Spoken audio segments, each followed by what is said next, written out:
अबे कुठे गेला बे? आदित्य भाऊच्या ब्लॉग मध्ये तुमचं स्वागत आहे. काय म्हणतं मित्रमैत्रिणींनो, बहीण माया रीता येतो बा माझ्यातनं कोणा पोरीसोबत बोलतो फोनवर. त्यानंतर काय त्याच्यासोबत आलो ना आपण लायब्ररीमध्ये याचं कारण आहे का आपल्याला फक्त लिहायचं होतं. बरं का थोडा बहुत लिहून झालं. त्यानंतर आलो खाली ना आपले मित्र भेटले नितीन भाऊ, त्यांच्यासोबत दोन गोष्टी केलो. त्यानंतर आलो चाय प्यायला, कारण आपल्याला चाय प्यायल्याशिवाय तर काय होईल नाही ना. मग आपण लायब्ररीमध्ये आलो, कारण आपल्याला लिहूनच व्हायचा होता म्हणून आलो होतो. मग का थोड्या वेळ लिहिलो ना मग गेलो प्रिन्सिपल ऑफिस मध्ये, कारण आर्यनचं आणत होतं बोनाफाईट. त्यानंतर काय या मायक्यासोबत आलो होतो डेपो मध्ये. पहा तू नुसता आय कार्ड घालून आलो फक्त डेपो मध्ये, नाही का विचार करा तो. त्यानंतर काय आपण आलो बसमध्ये पाहणे ती एक आजी होती मस्त पटर करत. तिच्या गोष्टी ऐकून नाही का मजा नाही रे बाबा, असं आहे का नाही.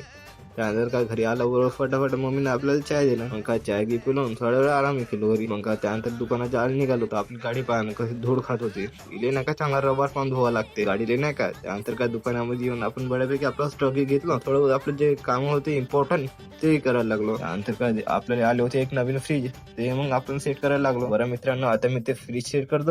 तोपर्यंत लाईक आणि फॉलो करून टाका. ठीक आहे, भेटू आपण पुढच्या ब्लॉग मध्ये.